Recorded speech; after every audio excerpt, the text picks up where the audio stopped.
o si era una epilepsia generalizada. También podríamos clasificarla según el lugar de origen de las crisis, ¿no? En el caso de las focales, podían ser epilepsias del lóbulo temporal, del lóbulo frontal, del lóbulo occipital, del lóbulo parietal. Y entonces también dentro ya de cada uno de estos grupos podemos encontrar subgrupos. Y uno de los subgrupos más importantes son las llamadas encefalopatías epilépticas.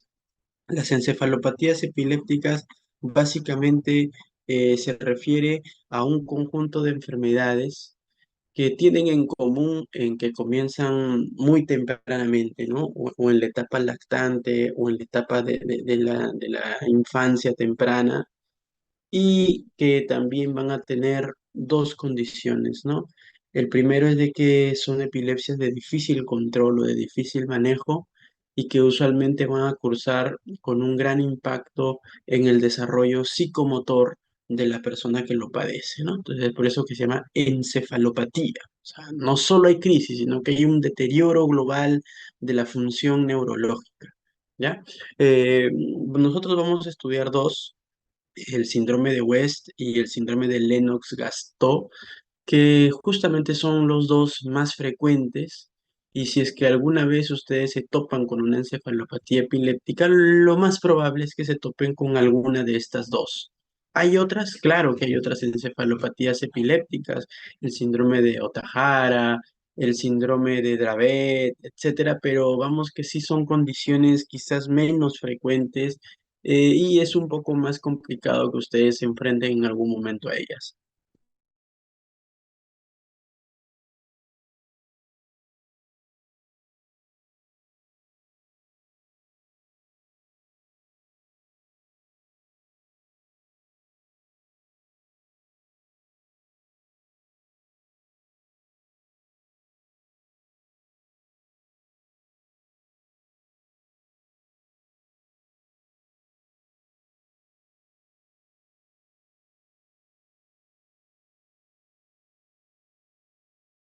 De una revista antigua, ¿no?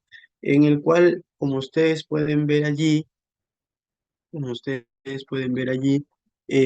es una carta al editor en esa época, ¿no? Miren, en 1841, miren cuántos años han pasado, casi 200 años, ¿no? 180 y tantos años han pasado, en el cual un médico, ¿no? El doctor West, obviamente, reporta al editor de que en su propio hijo él observa unos movimientos, ¿no? Su propio hijo, él observa unos movimientos que obviamente por su descripción luego son catalogados como los famosos espasmos epilépticos, ¿no? Entonces es una de las, digamos que, paradojas que tiene la vida, ¿no? Para ese momento, obviamente, no se conocía esta entidad, o por lo menos no había sido agrupada, considerada como una entidad, y es justamente el doctor West quien en su propio hijo hace la primera descripción característica de este cuadro, y es en honor a él a lo que se coloca el nombre de síndrome de West. ¿Me escuchas? ¿Me escuchan? Sí. Matías, ¿me escuchas ahora? ¿Bien?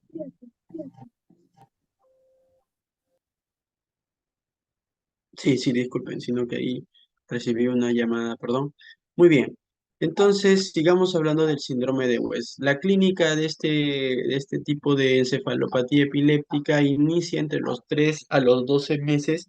Se dice que en promedio entre los 5 y los 6 meses es el momento en el cual la mayoría de los pacientes debutan.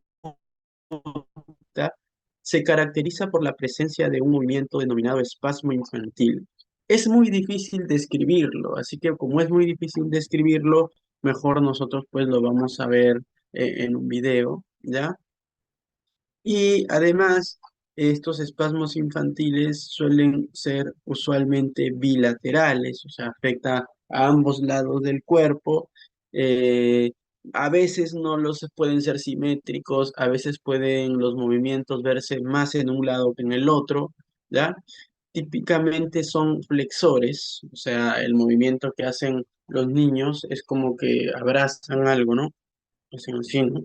Están estirados y abrazan algo, pero algunos de ellos también pueden más bien extender, ¿no? Como que están así y extienden los brazos, extienden el cuerpo, ¿ya? Se producen en salvas, o sea, se agrupan, vienen como ataques de uno, dos, tres, cuatro, cinco seguiditos y son mayores o más frecuentemente observarlos cuando los niños o los bebés despiertan o cuando están pues ya con cierta tendencia al sueño. Entonces, miren, ¿no? Esta es una imagen, ¿no? Que intenta representar en las líneas punteadas la posición basal del bebé, ¿no? Y obviamente ya en la figura misma, como es la posición que adopta el bebé ante un espasmo en flexión, ¿no? O sea, primero está en una postura normal, ¿no? Haciendo sus cosas y luego como que se va hacia adentro, su cabeza, su cuerpo, los brazos hacia adentro, como que si abrazara a alguien o se quisiera abrazar a sí mismo, ¿ya? Entonces, miren, ¿no? Ahí tenemos al bebé en una posición, digamos que habitual, basal, y en el espasmo lo que hace es justamente un movimiento. En este caso es un espasmo flexor y trata de flexionar, pues, ¿no? Miren cómo las piernas que están estiradas la flexiona, los brazos que están estirados los pega hacia adentro, trata de abrazar, ¿no? Y obviamente después del evento el niño queda irritado, puede llorar, porque le afecta, pues, obviamente, ¿no? ¿Ya? Y mejor, como les he comentado, es que vamos a ver videos representativos del cuadro, ¿ya? Miren, entonces ahí está. Pero este es un espasmo en extensión. Mejor veamos primero el que es de flexión, ¿ya? Entonces, miren, vamos a ver.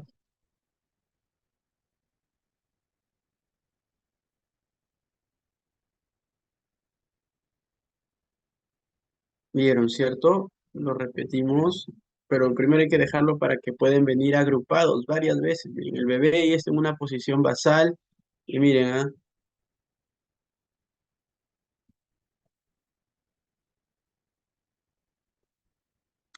vino la flexión, ¿ven? Está en posición basal y le viene la flexión, ¿no? Miren cómo flexiona las piernas, los brazos los acerca hacia la línea media, en algunos casos hasta la cabeza mete un poco y luego de ese evento se irrita, pues, ¿no? Como que quiere llorar, porque obviamente siente el evento, miren, ¿no?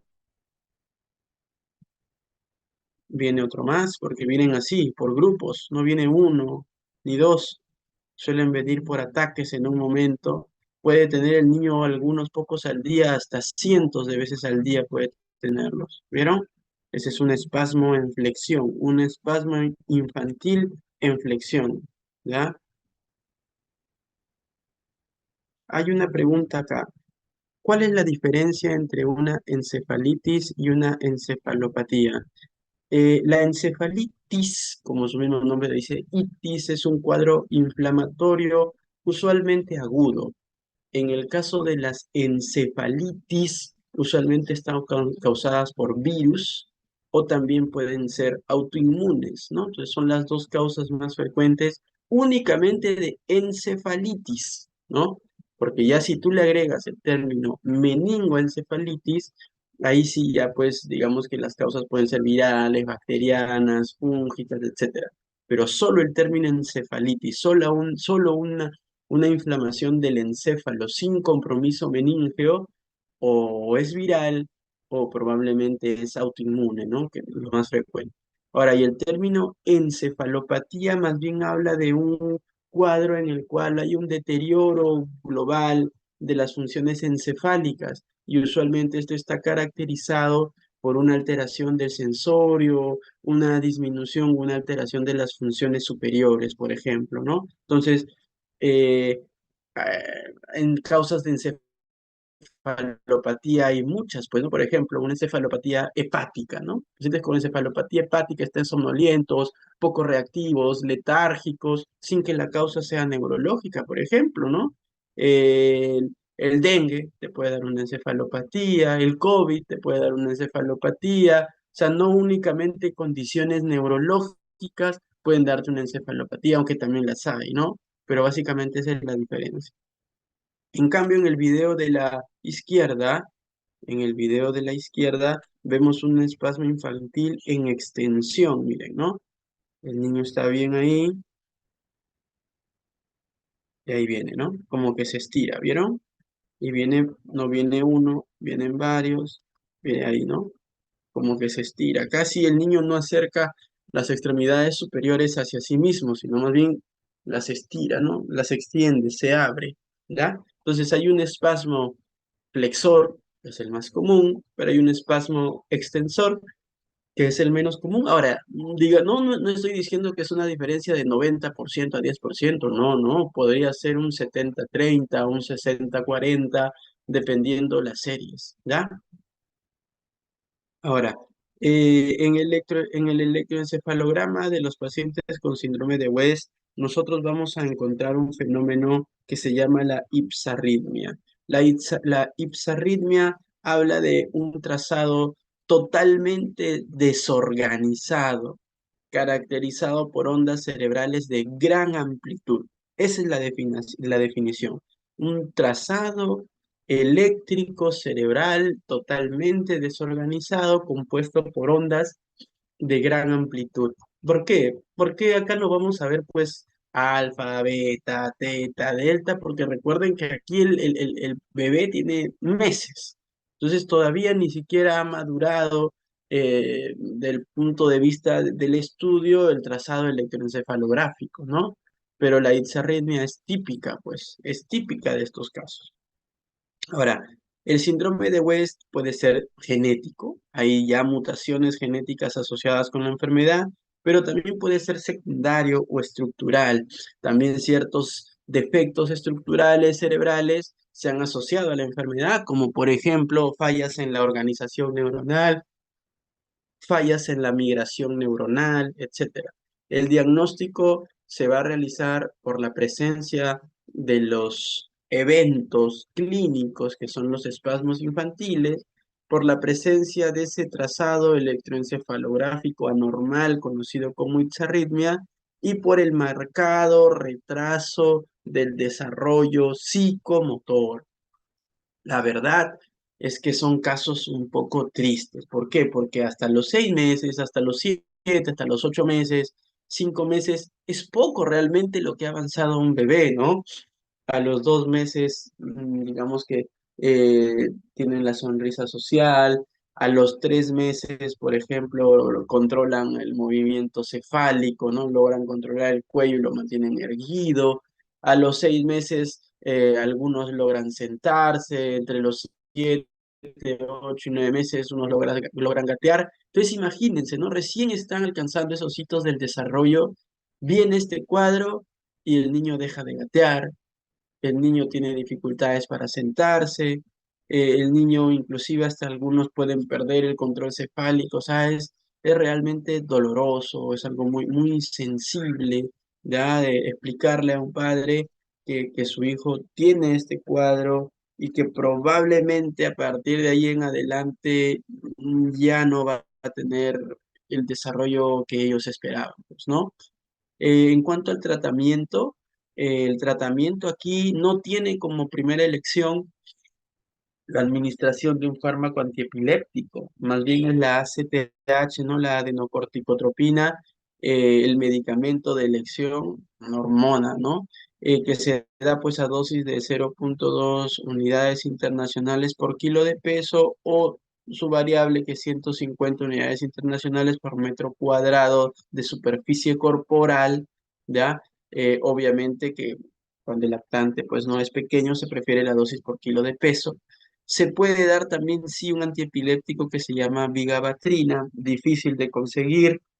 Normalmente no hay aquí en el Perú, llega por, digamos que por momentos, por temporadas que hay vigabatrina, la mayoría del tiempo no hay. ACTH casi no se puede conseguir acá. La mayoría de los pacientes o de los padres cuyos hijos padecen esta enfermedad lo consigue del mercado extranjero, ¿no? Y otros FAE, otros fármacos antiepilépticos, la verdad es que no han demostrado alta eficacia para controlar las crisis, ¿ya? El pronóstico es malo en general. El pronóstico es malo. Por ejemplo, dentro de los casos de índole genética, ¿no? En el cual no hay ningún daño estructural cerebral, solamente un 37% aproximadamente de los que padecen el cuadro logran ir a una escuela, ¿no? Logran ir a una escuela, ojo, y no a una escuela habitual, ¿no? Por el retraso del desarrollo suelen ir a una escuela, digamos que específica para estos niños. El 6% de ellos muere durante el primer año por las crisis, etcétera. El 43% en el desarrollo o en el lapso del tiempo desarrolla otros tipos de crisis, y acá sí tienen que tener en cuenta este grupo que desarrolla otras crisis. ¿Por qué? Porque conforme va avanzando la edad y conforme van cambiando las crisis, puede llegar a convertirse un síndrome de West en un síndrome de Lennox-Gastaut, y el 31% tiene una anormalidad neurológica al examen, ¿no? Puede tener un signo de focalización, ¿ya? En los casos estructurales el pronóstico es aún peor, ¿no? Prácticamente ninguno llega a ir a la escuela, alrededor del 40% muere durante el primero, los 2 primeros años de vida, y casi el 60% desarrolla otro tipo de crisis, transformándose en el tiempo en un síndrome de Lennox-Gastaut. O sea, con el paso de los meses, los espasmos infantiles comienzan a ser menos frecuentes y comienzan a aparecer otro tipo de crisis que vamos a ver, y encontramos anormalidades en el examen neurológico en casi el 65% de los casos. Entonces, como verán, el pronóstico es sombrío, es triste, es desolador, ¿ya? Así que hay que tenerlo en cuenta, principalmente los espasmos infantiles, ¿ya? Hay otra condición hay otra condición muy frecuente en los niños, ¿ya? Hay una condición muy frecuente en los niños, justamente también en los lactantes, que son las famosas crisis de estremecimiento. Crisis de estremecimiento se le llama, en los cuales los niños están normales y hacen esto, ¿no? Se ponen, ¿no? Duros así, ¿no? Como que apretan las manos, estiran el cuerpo, ¿no? Como que hubieran sentido un frío intenso, algo así, ¿no? Se llaman crisis de estremecimiento. Hay que tener mucho ojo, porque las crisis de estremecimiento son normales en los lactantes, en los niños de 1 año, año y medio, antes de los 2 años, ¿ya? Y normalmente, más bien, estas crisis de estremecimiento se producen cuando hay un hiperestímulo sensorial, o sea, lo tienes con la tele prendida, la luz prendida, la música muy fuerte, entonces el niño se ve, digamos que sobrepasado por la cantidad del estímulo sensorial y hace estas crisis de estremecimiento, que también tiene un antecedente genético importante. Yo he visto de los dos lados. He visto niños con crisis de estremecimiento que han sido en su momento catalogados como un síndrome de West y que inclusive han recibido adenocorticotropina, pero también he visto niños con síndrome de West cuyos eventos serán catalogados como crisis de estremecimiento. Entonces hay que tener mucho cuidado. La única forma de diferenciarlos, la verdad, es que es viéndolo. Mientras más casos vean, más se van a poder empapar. Ahora, doctor, pero no me dice que el síndrome de West es infrecuente. Sí, pues, mientras más casos veas de crisis de estremecimiento, digo, porque eso sí es bastante frecuente y es bastante normal en niños menores de 2 años. Entonces, mientras más ustedes vean el comportamiento de un niño de 2 años, van a poder identificar con mucha facilidad el síndrome perdón, a las crisis de estremecimiento, ¿ya?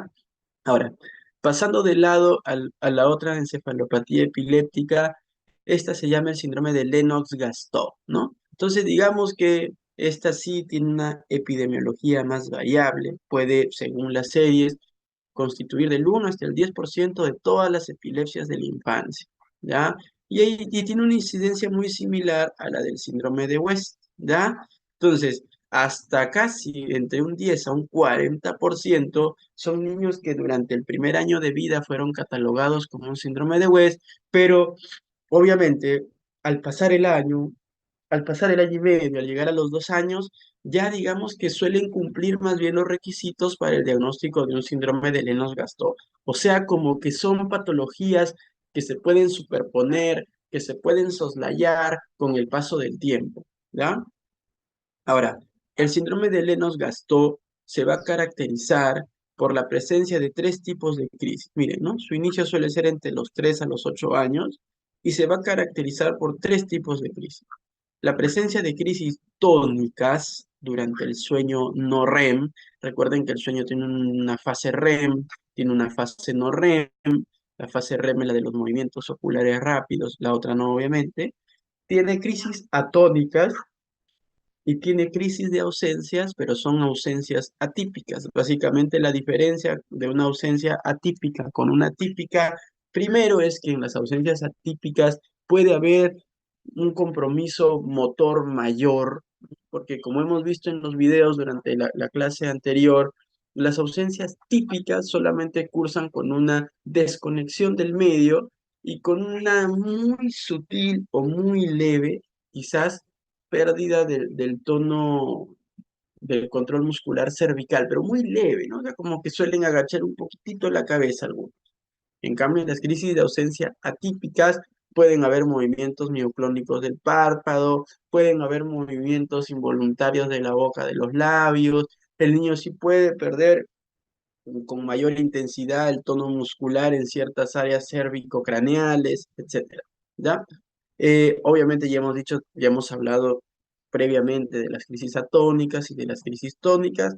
Entonces la mayoría de los niños va a tener dos de tres, o sea, dos tipos de estas tres, aunque hay algunos que cumplen las tres, obviamente, ¿no? Y hay algunos, aquellos que vienen de un síndrome de West, que inclusive todavía pueden mantener los espasmos infantiles cuando ya comienzan a aparecer estos tipos de crisis. Ahora, al igual que el síndrome de West, este es el síndrome de Lennox-Gastaut, puede ser genético o puede ser estructural, adquirido, ¿ya? Y el diagnóstico se basa en la presencia de dos de tres de estas crisis, pero tranquilamente puede tener las tres. Hay un marcado retraso del desarrollo psicomotor y también van a haber alteraciones en el electroencefalograma. Solo que aquí sí ya la ipsarritmia no va a ser el hallazgo primordial, sino que más bien los hallazgos van a ir de la mano del tipo de crisis, pues, ¿no? Del tipo de crisis, ¿ya? Por ejemplo, acá tienen un paciente con síndrome de Lennox-Gastaut, en el cual el paciente va a tener, pues miren, ¿no? Puntas aquí, o polipuntas, conjunto de puntas, ¿no? Polipuntas aquí hay una punta, polipuntas, ¿no? En el contexto de las crisis tónicas, por ejemplo, de las crisis atónicas. Pero si el paciente tiene una crisis de ausencia atípica, ahí sí va a tener el hallazgo típico de las crisis de ausencia, pues, ¿no? Que son la punta onda lenta. Solo que recuerden que las ausencias típicas tienen un ciclo de punta onda lenta de aproximadamente 3 a 3,5 ciclos por segundo. En cambio, las ausencias atípicas suelen tener un un promedio de entre 1,5 hasta 2,5 de estos eventos por segundo, ¿ya? O sea, suelen ser, digamos que menores en el tiempo, menos frecuentes en el tiempo, ¿no? Si en una ausencia típica yo encuentro 3 de estas descargas por segundo, en una ausencia atípica yo encuentro entre 1,5 a 2,5 de estas descargas por segundo, o sea, menos en cantidad, ¿ya? Ahora, el tratamiento. Acá sí ni la adenocorticotropina funciona. Son niños que usualmente reciben una gran cantidad de fármacos antiepilépticos y a pesar de recibir varios fármacos antiepilépticos, no logran controlar del todo las crisis, ¿ya? Se pueden hacer cirugías, como por ejemplo la sección del cuerpo calloso para evitar esta distribución global del evento epiléptico y algunos sí tienen una buena evolución con eso, por lo menos me refiero a una marcada disminución de la cantidad de crisis. Obviamente que no me estoy refiriendo al tema del desarrollo psicomotor. A algunos de ellos se le puede colocar un dispositivo de estimulación vagal con respuestas, la verdad, variables. La dieta cetogénica también se puede usar, pero con resultados muy variables, ¿ya? Algunos venden pues la dieta cetogénica como la panacea o como la cura. Mentira, ¿no? Tiene un impacto no mayor en algunos pacientes y nulo en la mayoría. Entonces es una medida adicional, pero que no es una cura, por si acaso, ¿verdad? Y en cuanto al pronóstico de estos casos, lamentablemente las crisis van a durar hasta la adultez, ¿no? Es más, la verdad es que la mayoría de estos pacientes no llega hasta la adultez por el excesivo, perdón, número de crisis y por el marcado retraso del desarrollo psicomotor. Son presa fácil de infecciones, principalmente neumonías, que van a terminar pues en algún momento produciendo la muerte, ¿verdad? Y esta es una patología que tiene un gran impacto también en el desarrollo psicomotor, como ya le hemos comentado previamente. No van a la escuela y siempre están allí, ¿no? Pegados o a la madre o al padre o a un cuidador debido a que necesitan una asesoría constante, ¿ya? Y eso es todo lo que corresponde a esta clase. Si tienen alguna pregunta, comentario, si no, vamos a ir proyectando la siguiente.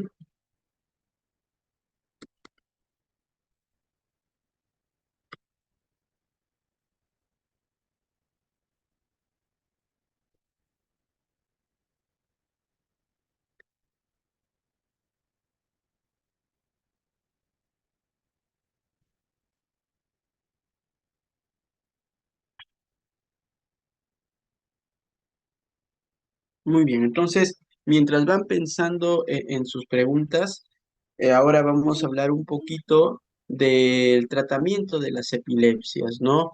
Un poquito, digo, porque entenderán pues que estos son temas eh, súper amplios, ¿no? Entonces, uno para realmente conocer eh, la mayor cantidad de epilepsias, tanto de la infancia, del adulto y del periodo neonatal, pues mínimo, estamos hablando de un año, 2 años quizá de estudios, ¿no? Si es que le suman la correcta interpretación de un electroencefalograma, etcétera. Entonces, estas clases tienen que servir para centrarlos ustedes en el tema, para que logren identificar los tipos de crisis, para que logren identificar una epilepsia genética y diferenciarla de una epilepsia estructural, para orientar a los pacientes, ¿no? Para orientar hacia dónde deben apuntar, para familiarizarse con los estudios auxiliares, etcétera, ¿no? Y entonces todo eso tiene que terminar con la correcta prescripción de un medicamento, ¿no?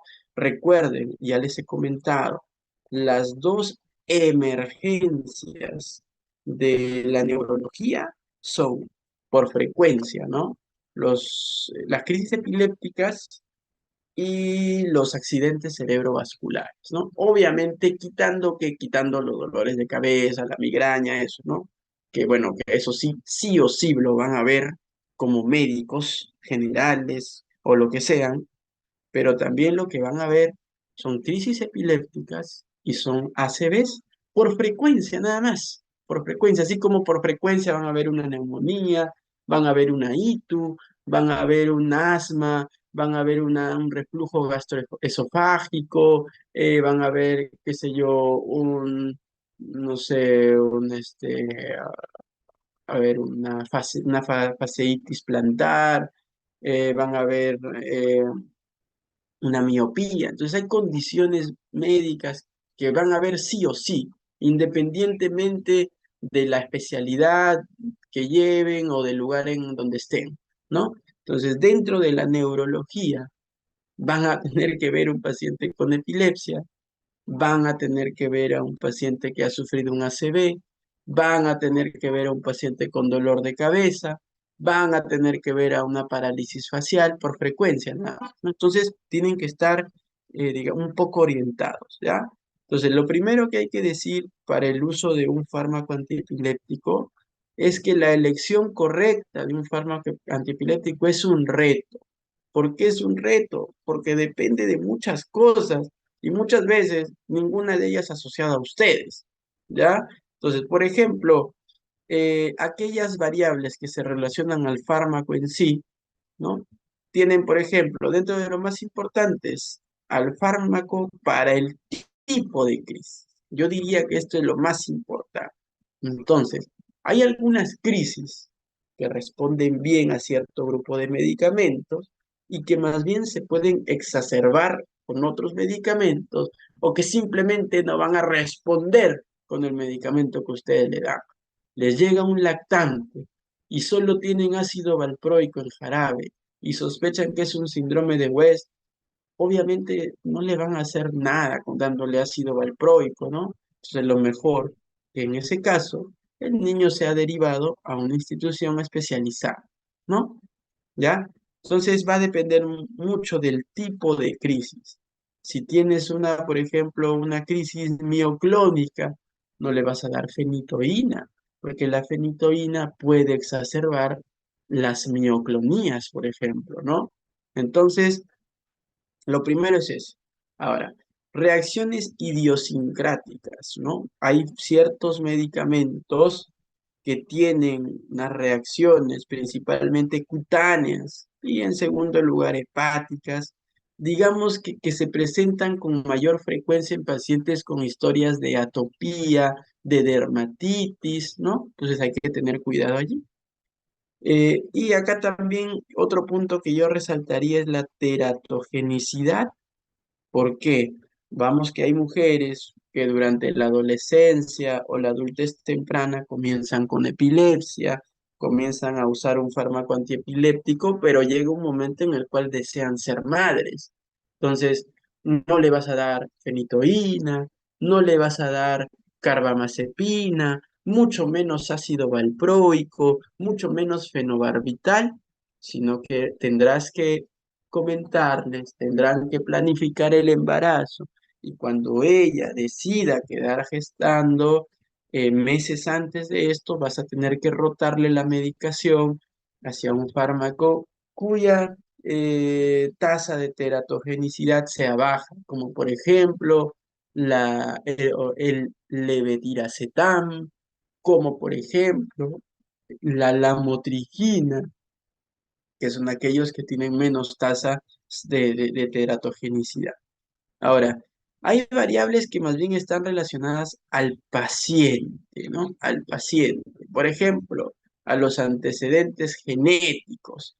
Tienes un paciente que debuta con una crisis de ausencia a los 5 años y que a los 9 te hace crisis mioclónicas y tiene el antecedente familiar de tener una epilepsia genética por ahí en el papá, obviamente sabes o sospechas que se trata de una epilepsia mioclónica juvenil, entonces escogerás uno para dicha condición, como por ejemplo el ácido valproico, ¿no? La edad de inicio de las crisis también es importante, el género, claro que sí. Por ejemplo, una mujer joven, difícilmente tu medicamento de elección sea el valproato de sodio. ¿Por qué? Porque causa incremento de peso y causa hirsutismo. Se puede llenar de pelos y van a engordar, ¿no? Entonces, bueno, ahí me corrijo. No causa incremento de peso, causa un aumento del apetito, pero bueno, indirectamente causa un incremento de peso. Entonces, digamos que ahí no es el de elección, ¿no? A menos que no tengas otra cosa donde estás, ¿no? Pero quizás puedes probar otros tratamientos. En cambio, a un hombre le dices eso, no le importa, ¿no? Ya, deme, doctor, dice, ¿no? A ver, han escrito en el chat, apetito e hirsutismo, sí, así es, muy bien. Luego, las comorbilidades, si toma otro medicamento, por ejemplo, que tenga un metabolismo hepático, hay que ver eso. Otras variables que quizás para otras realidades no son importantes, pues para el Perú son realmente importantes, ¿no? Disponibilidad del fármaco.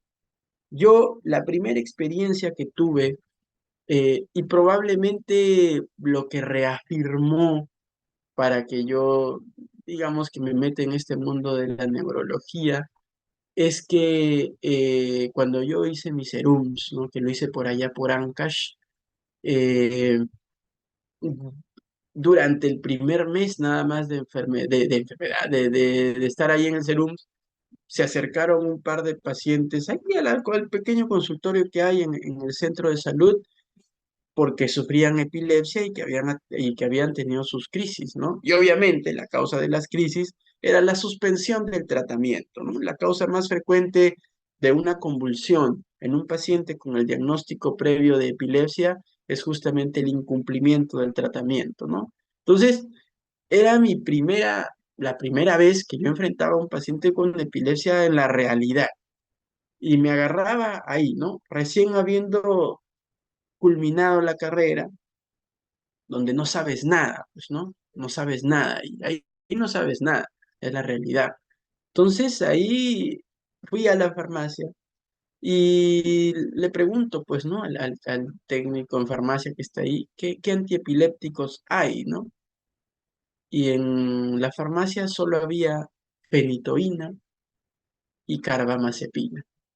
Y eso que teníamos esos dos, porque yo hice el serum en un centro de salud 1-4, o sea, digamos que grande, ¿no? Los centros, primero los puestos de salud pueden ser 1-2, pueden ser 1-1, perdón, pueden ser 1-2, luego los centros pueden ser 1-3 y 1-4, ¿no? Entonces, de ahí el que sigue ya es un hospital nivel 1, ¿no? Entonces, era un centro grande, ¿no? Y por eso teníamos una farmacia, entre comillas, que estaba, digamos que bastante llena de medicamentos, surtida de medicamentos, pero solo teníamos esos dos. Entonces, miren las grandes limitaciones. Entonces, si éramos un centro 1-4 y habían solo esos dos, lo más probable es que un centro 1-3 o un puesto 1-2 o 1-1 o tengan solo uno o no tengan ninguno, ¿no? Entonces, ahí sí es importante. Ahora yo trabajo en el hospital o en el Instituto Nacional de Ciencias Neurológicas, ¿no? Que digo, es el centro de referencia nacional en neurología, ¿no?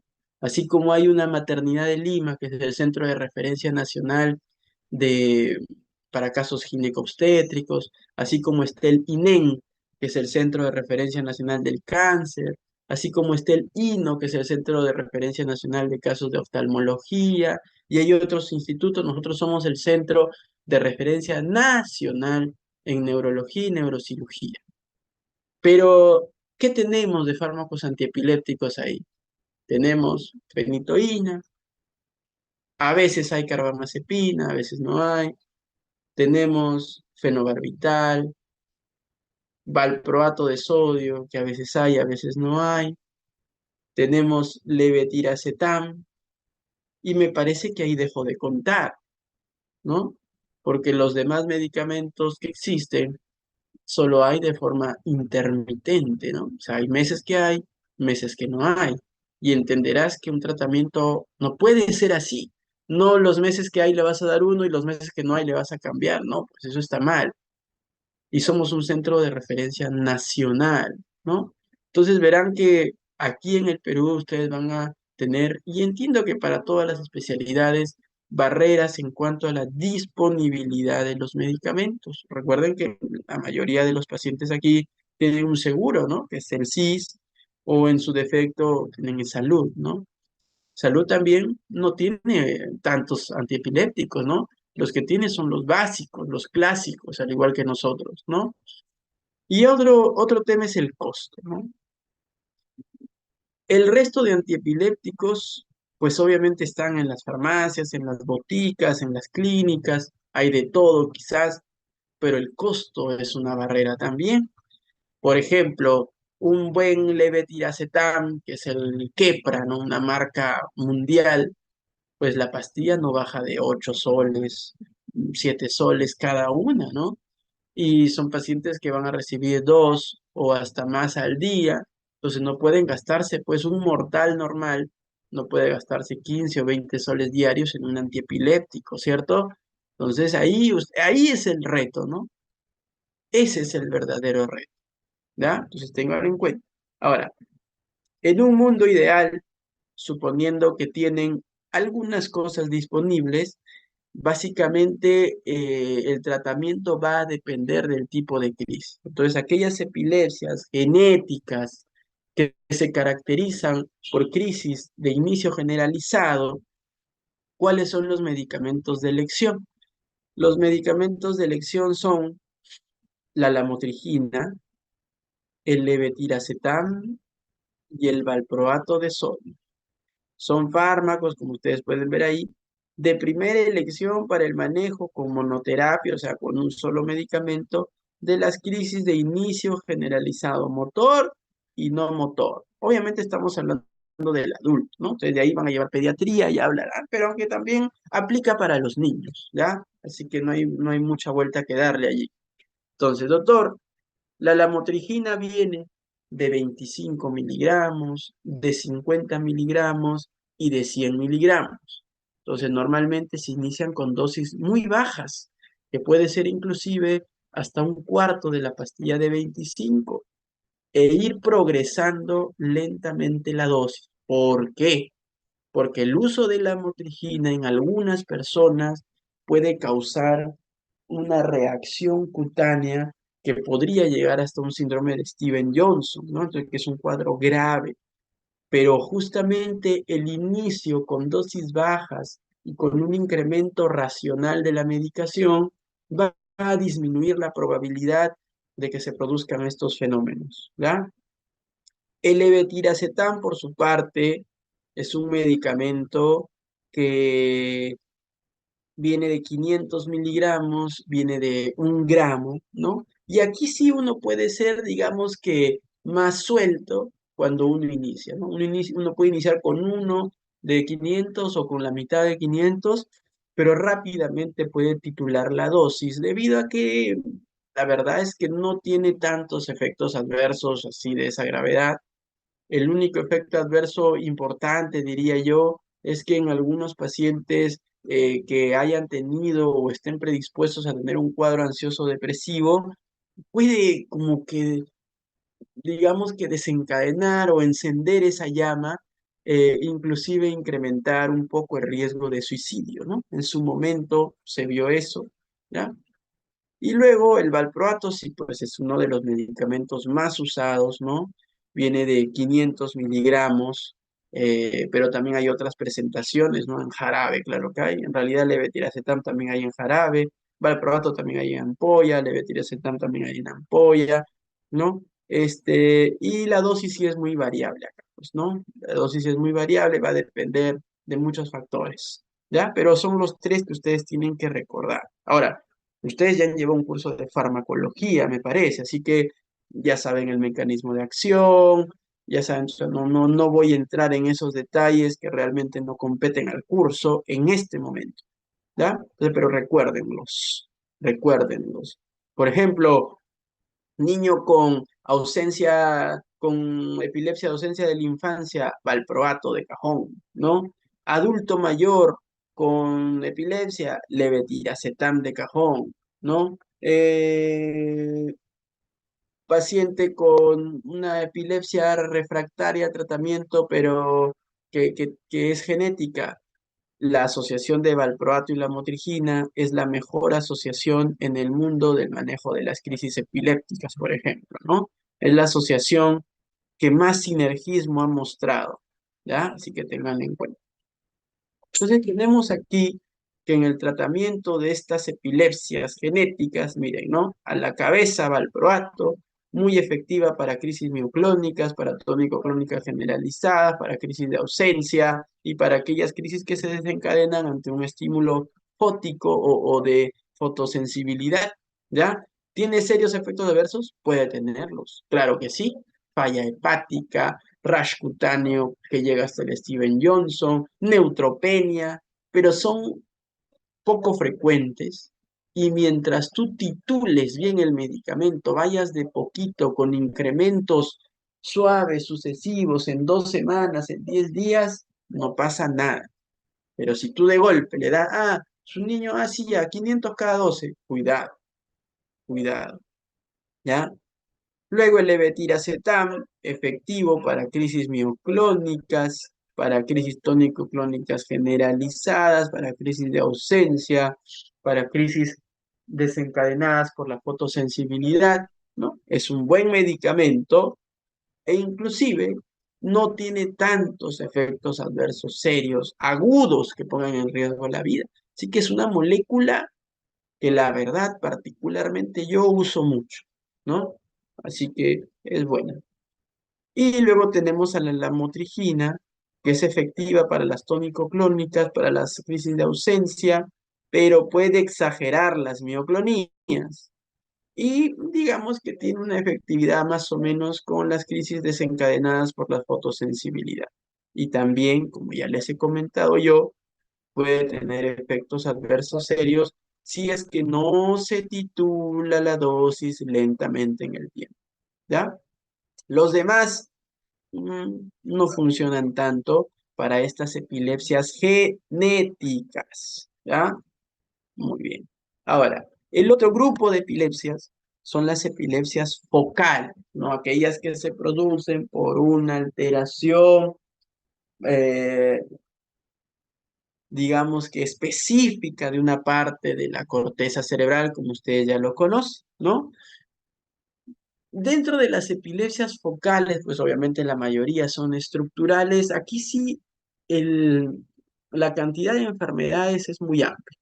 Si es que hay una enfermedad que ustedes tienen que recordar debido a que es una causa frecuente de epilepsia focal y que tiende a ir a la refractariedad, o sea, de que con el paso de los años los pacientes dejan de responder adecuadamente a la medicación, es una condición que se llama la esclerosis mesial temporal. Estoy escribiéndola en el chat, ¿ya? Vamos a poner para todos acá. O también antiguamente conocida como la esclerosis hipocampal. Inclusive de ella hemos hablado cuando ustedes han estado en segundo año, con el famoso caso pues de este paciente Henry Gustav Molaison, ¿no? Entonces, obviamente es requisito para este bloque de teorías que estudien la historia de Henry Molaison.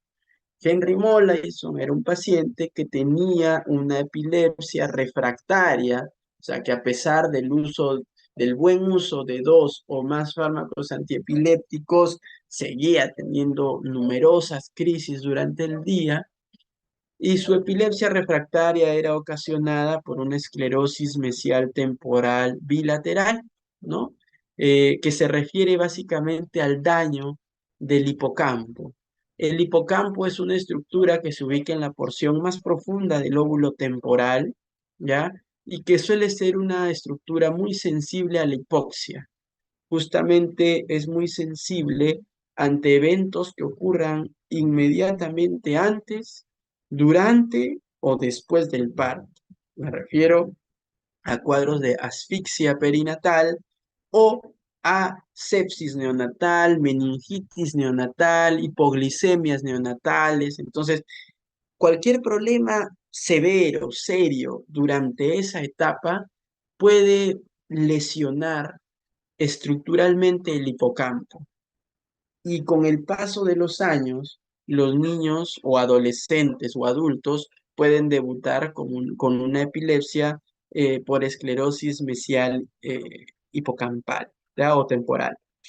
¿Ya? Esa condición se va a caracterizar por un tipo de crisis que justamente son las que hemos visto en los videos previamente del señor que aplaudía o de la señora que buscaba en su bolsillo, que se llaman crisis de inicio focal de tipo motor con automatismos y con compromiso del sensorio, ¿no? Esas crisis son típicas de las epilepsias del lóbulo temporal que afectan la región medial o hipocampal. Entonces, son típicas de esta condición, ¿ya? Entonces, yo les pido que recuerden esa entidad como la representación o como el máximo representante de las epilepsias focales, ¿ya? Entonces, pero hay un montón de causas. Por ejemplo, en el adulto mayor, ¿cuál es la causa más frecuente de una epilepsia focal? Un ACV.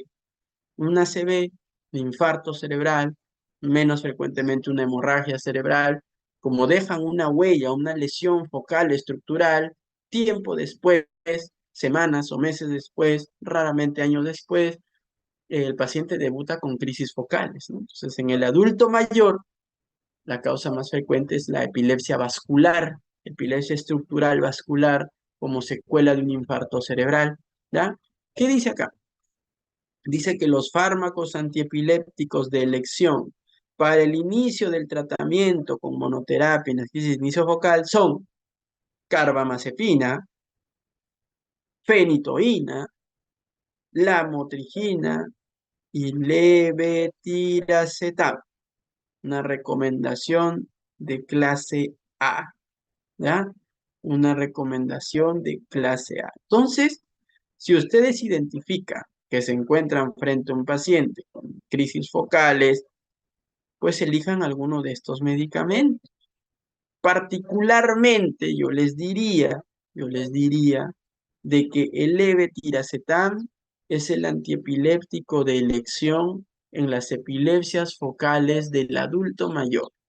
O sea, si el paciente tiene más de 60 años y tiene una epilepsia focal, pues usa levetiracetam.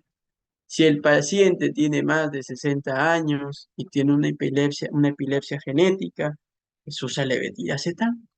Es el mejor en ese grupo etario por la baja tasa de interacciones medicamentosas, por la baja probabilidad de producir efectos adversos serios, ¿ya? Ahora, en las personas más jóvenes, un adulto joven, en un adolescente, ¿no? Un joven, y ahí sí ya va a depender, ¿no?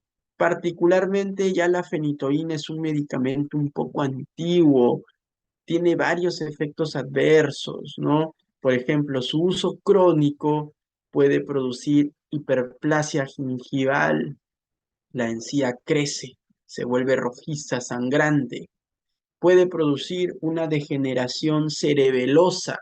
Con muchos años de tratamiento, los pacientes tienen una disminución del volumen cerebeloso y comienza a aparecer una ataxia cerebelosa. Entonces, no se recomienda su uso a largo plazo, años, no, ¿no? Quizás para el momento, las primeras semanas, los primeros meses, sí. La carbamazepina es un buen medicamento, es antiguo. Lo malo es de que con el tiempo pierde eficacia por un fenómeno denominado de autoinducción hepática. Entonces, cada vez la concentración en sangre comienza a bajar cuando su uso es más duradero y el paciente puede tener crisis, ¿no? Tú dices, qué raro, yo tengo ya 4 años tomando carbamazepina, iba muy bien, pero he tenido una crisis. Vas al médico, te pide tu dosaje de carbamazepina en sangre y sale bajo, menor del nivel esperado, como para que te proteja, ¿no? ¿Por qué? Porque ya desarrollan fenómenos de autoinducción. Y otro talón de Aquiles, por ejemplo, por el cual no se suele usar en el adulto mayor, es de que la carbamazepina produce hiponatremia, baja el sodio, y de por sí ya el adulto mayor tiene una tendencia a la hiponatremia.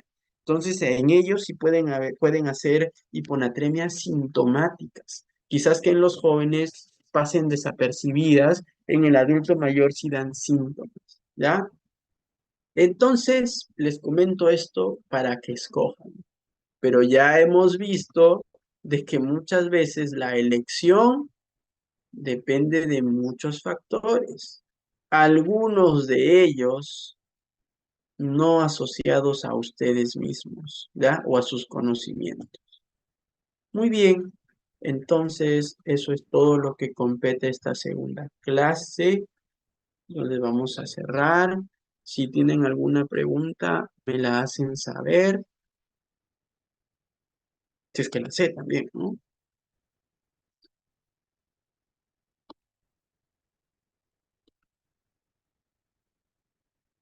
Vamos a abrir lo que viene.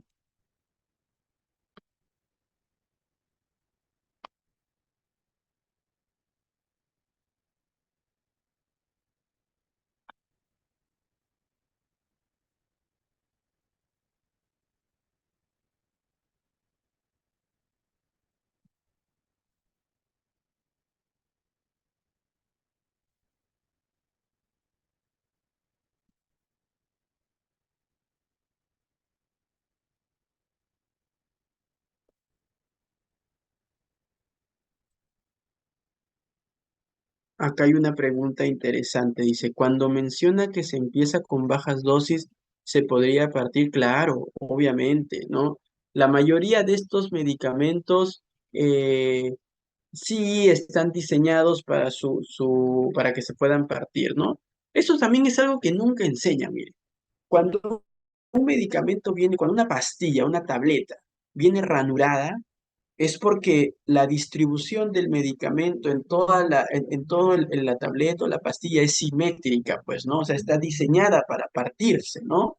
Algunas vienen ranurada, solo tiene una ranura como para partirlo en dos, otras inclusive vienen birranuradas para que puedas usar un cuarto del medicamento, ¿no? Cuando la pastilla no viene ranurada, tiene una alta probabilidad de que el medicamento no esté simétricamente distribuido en la pastilla, entonces no se aconseja su partición, ¿ya? Y obviamente, por otro lado, medicamentos que vienen en cápsula, pues no en cápsula, que es una cápsula que tú la abres y hay un polvito, unas bolitas adentro, ¿no? Eso no le vas a decir pártalo, ¿no? Es una locura, ¿no? Y hay algunos que dicen, doctor, pero yo distribuyo el polvito la mitad. Vamos, esas son medidas extrañas, ¿no? Que no se deben recomendar, ¿ya? Normalmente se pierde miligramos, no, pues no seas malo, lo partes, pierdes un 1% de la dosis, pues no. Eso ya son exquisiteces, ¿ya? Pero los que son ranurados sí están diseñados para partirse. Y en el caso de los antiepilépticos, yo diría que la gran mayoría vienen ranurados, justamente diseñados para iniciar en dosis bajas. Y los laboratorios ya saben eso, ¿no? Los laboratorios que fabrican la motrigina de 25 saben que la dosis se titula desde un cuarto o la mitad, entonces vienen birranurados ya, ¿ya? Entonces no se olviden. Muy bien. Ahora, dejando de lado el tema de las epilepsias, a ver, quería mostrarles algo un segundo, denme un segundo.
¿Ven algo ahorita? ¿Qué ven en la pantalla ahorita?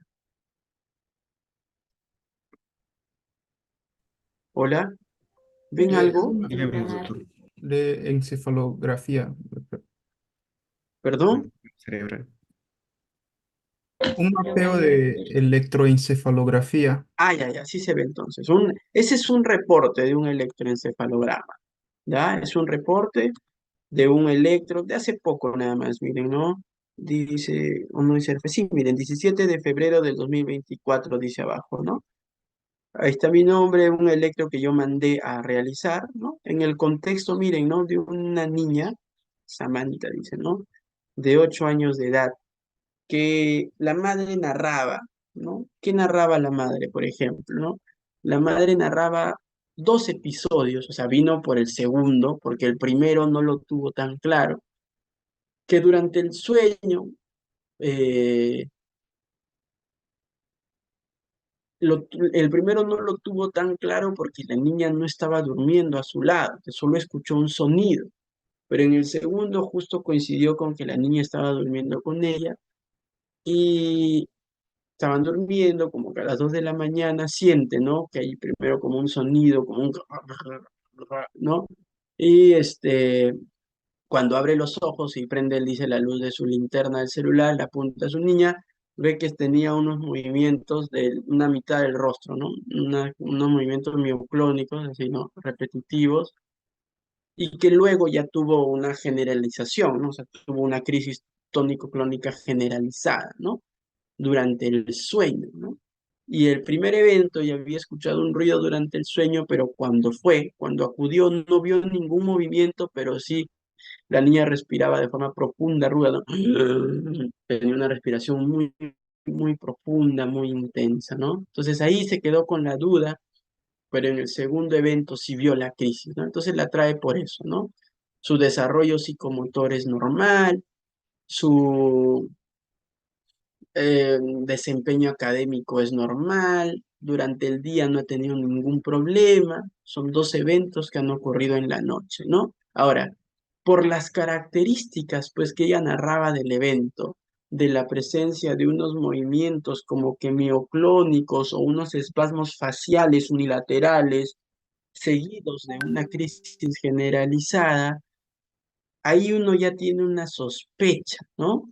Y una sospecha es de que hay un tipo de epilepsia felizmente benigna que ocurre en los niños de esta edad. Es más frecuente en varones, menos frecuente en mujeres, ¿no? Pero que ocurre en niños entre los 7, 8, 9, 10 años, que ocurre durante el sueño, tiene esa característica inicial que se llama la epilepsia rolándica benigna de la infancia, ¿no? Entonces, como uno ya pues no ha visto algunos casos de esto porque no son tan infrecuentes, se le pide su electro, entonces, un reporte real, ¿no? Obviamente aquí faltan las imágenes que bueno, no, he omitido en tomarle la foto, y como ustedes pueden ver, dice, no, mire, la actividad de base, o sea, la actividad normal, actividad alfa y beta, como yo les he dicho, pues son ritmos normales durante la vigilia, ¿no?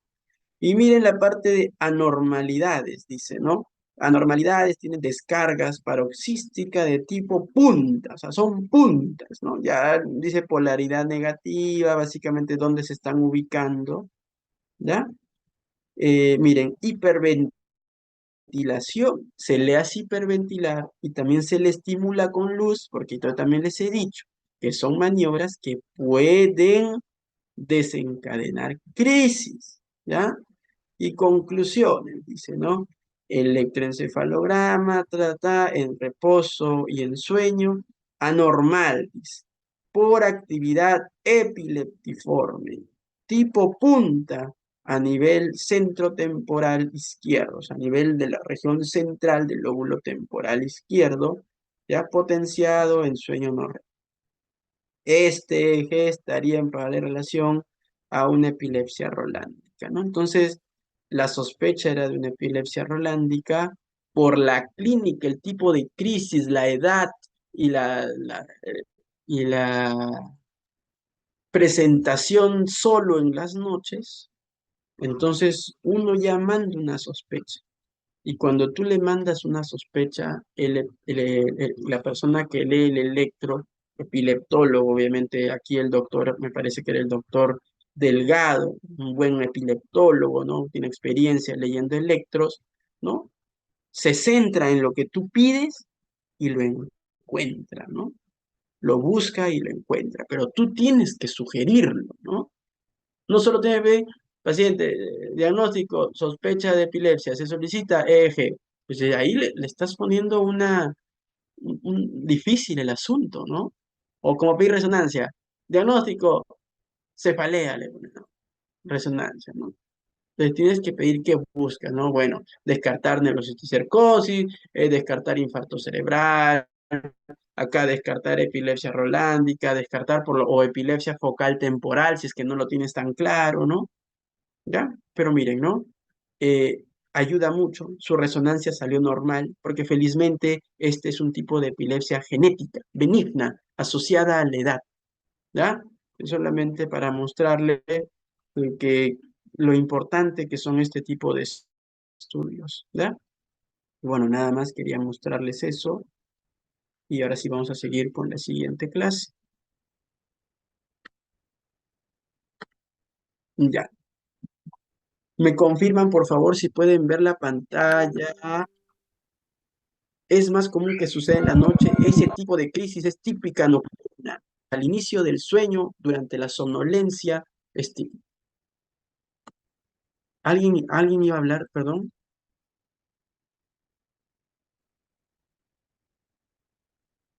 Hola.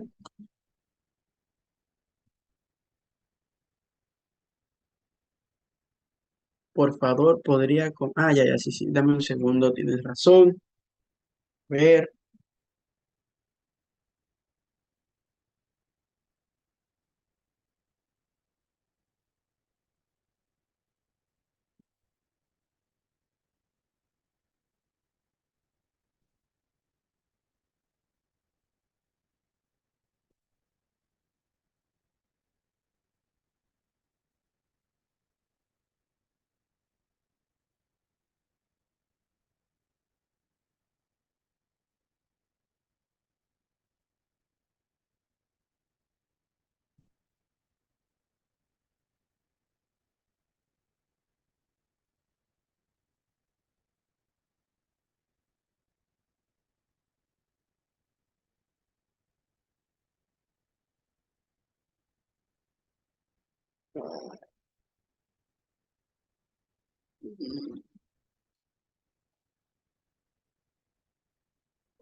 ya está, ya lo envié. Entonces, ahora vamos a hablar un poco de algunos cuadros que tienen que ver con el deterioro de las funciones superiores, ¿ya?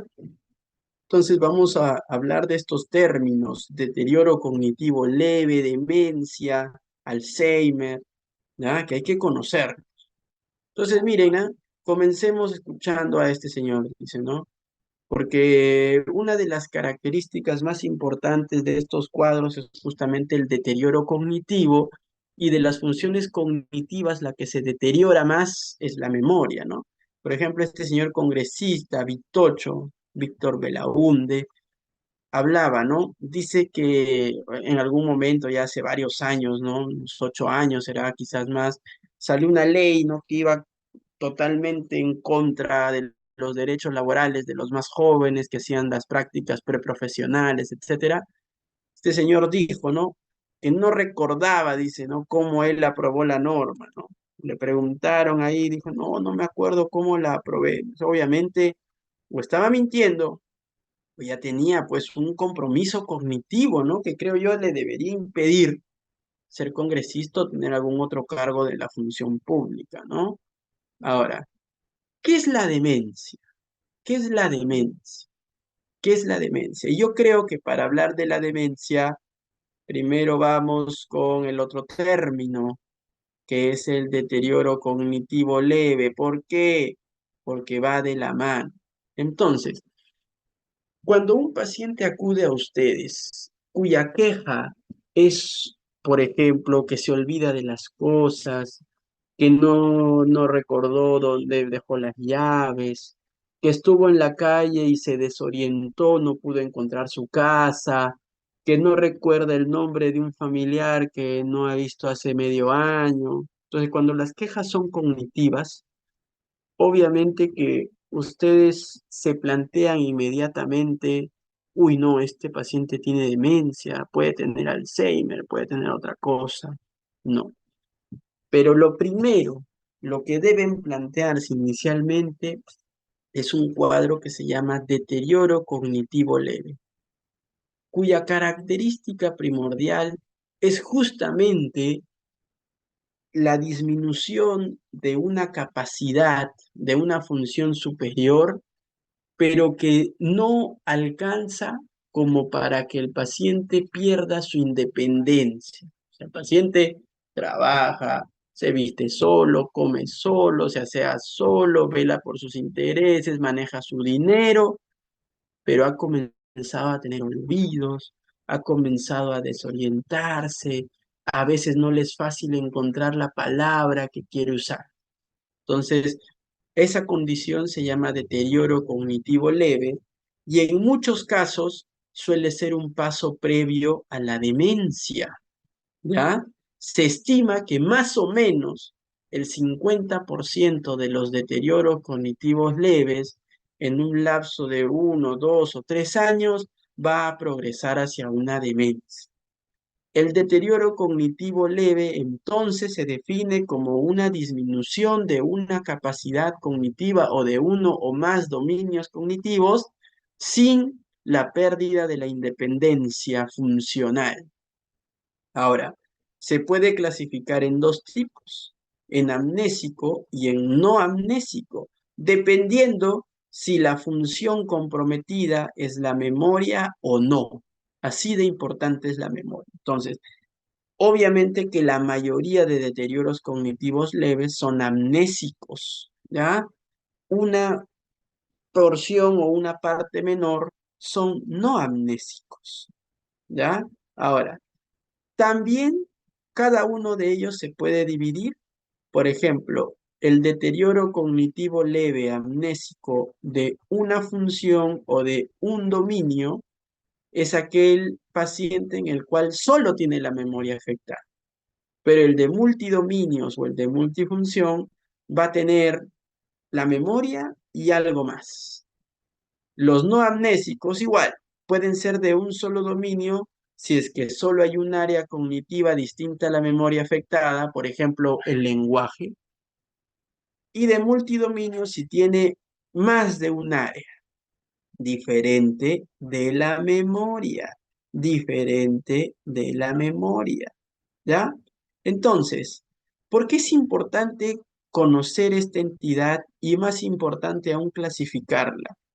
Porque lo que viene después de ese cuadro, como ya les he comentado, muy probablemente sea una progresión lenta hacia la demencia.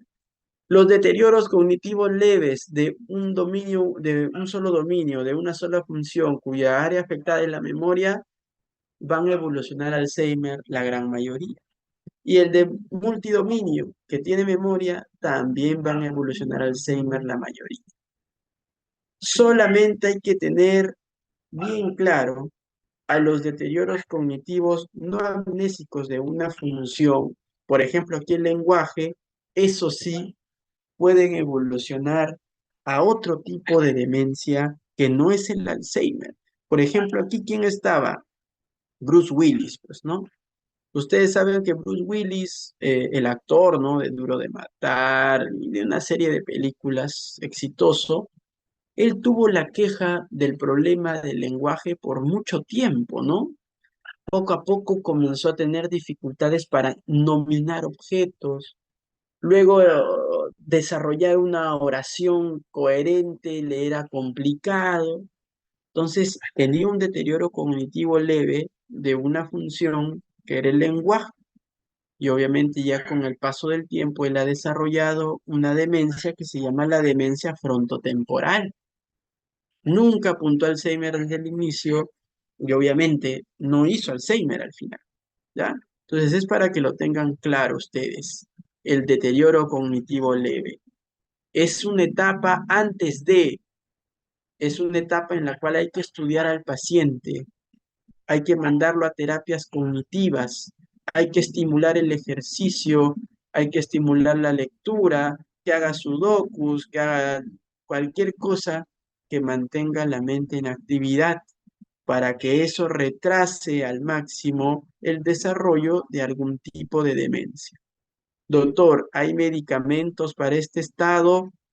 La verdad es que nada aprobado por la FDA, pero off-label se pueden usar una serie de medicamentos, ¿ya? Pero la verdad es que la mayoría con un impacto menor en la progresión.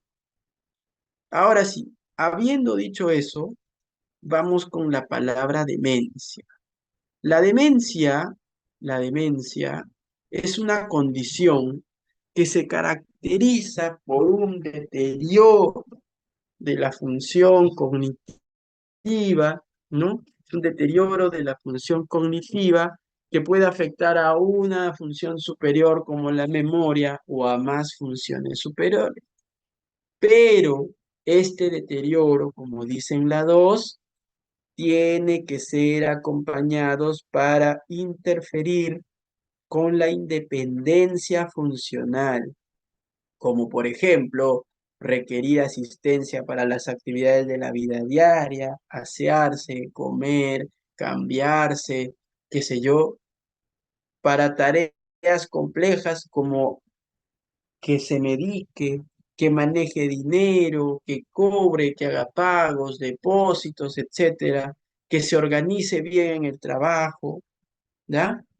Ahora, estos déficits no pueden ser en el contexto de un delirio, que es un síndrome confusional agudo, una alteración del contenido de la conciencia, usualmente secundario a una lesión cerebral aguda, que ya hemos comentado antes, ¿ya?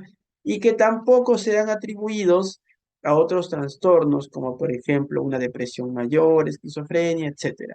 Y ahora, este declive cognitivo tiene que ser tiene que ser obviamente reportado por el individuo, o sea, por el paciente, o más comúnmente por alguien que viva con él, porque un gran grupo de pacientes niega a tener estos síntomas, ¿no? Niega, no, yo no me olvido, ¿para qué me has traído? Dicen, ¿no?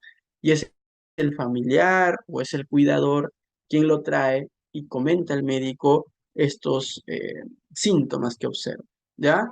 Y obviamente ustedes tienen que corroborar realmente ese deterioro a través de una evaluación neuropsicológica, a través de una evaluación neuropsicológica. Muy bien. Ahora, hay muchas causas de demencia. Se pueden dividir de muchas formas. Quizás una de las más clásicas es dividirla en demencias primarias, ¿ya? Y en demencias secundarias, adquiridas o estructurales, ¿no?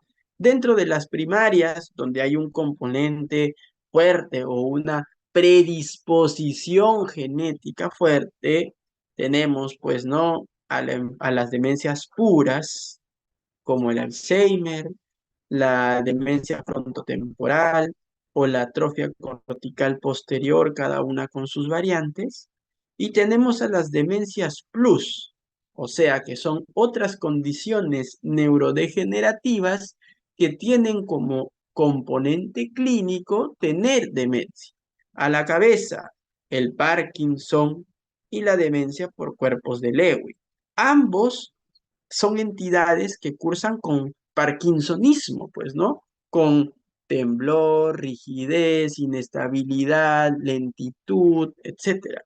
Pero en el lapso de su desarrollo también tienen un compromiso cognitivo, hacen una demencia.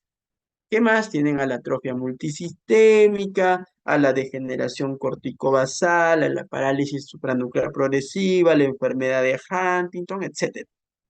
¿Ya? Luego, formas secundarias, adquiridas, estructurales. A la cabeza, la más frecuente, la demencia vascular. En el mundo, la demencia vascular es la segunda causa de demencia, la segunda causa más frecuente de demencia. No se olviden, ¿ya? En el mundo, ¿ah? Y en algunas series inclusive está muy, muy cerca de la enfermedad de Alzheimer. ¿Ya? Entonces están ahí. Doctor, un paciente con Alzheimer también puede tener un componente cognitivo vascular, o sea, también puede tener un daño vascular que esté contribuyendo a su demencia. Sí, pueden haber demencias mixtas, Alzheimer y vasculares. Cada vez más frecuentemente se ve esa asociación. ¿Por qué? Porque cada vez los adultos mayores viven más y cada vez es más frecuente que tengan factores de riesgo vascular, hipertensión, diabetes, hipercolesterolemia, tabaquismo, obesidad, sedentarismo, etcétera, ¿no? Luego tenemos ya otras causas, ¿no? Infecciones, como por ejemplo la enfermedad de Creutzfeldt-Jakob, la enfermedad de Creutzfeldt-Jakob. No sé si ustedes han logrado conocer a dicha enfermedad, a la enfermedad de Creutzfeldt-Jakob, y si es que no la han logrado conocer, si es que no la han logrado conocer,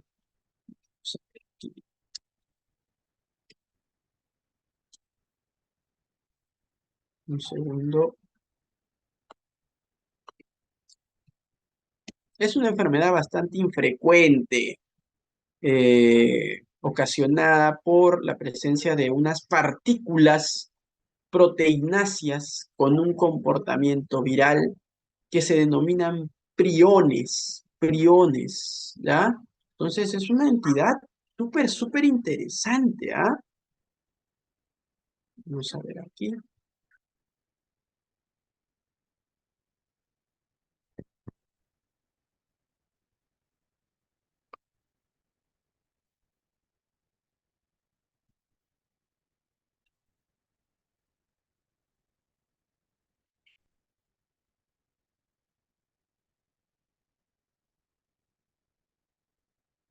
En el chat estoy dejando un link. Ah,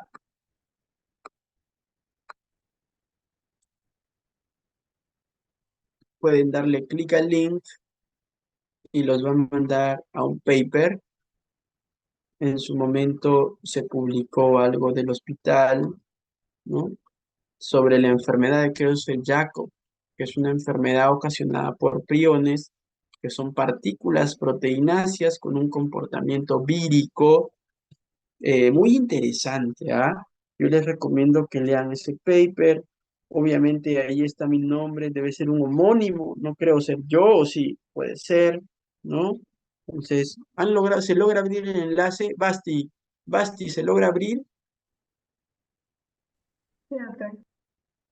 Ya, entonces también, obviamente, para este bloque tienen que revisar ese paper, ¿ya? Ese paper, la enfermedad de Creutzfeldt-Jakob, ¿no? Que, por ejemplo, en otras eh, especies produce, pues, la enfermedad de las vacas locas, también conocida como la encefalopatía espongiforme bovina, ¿no?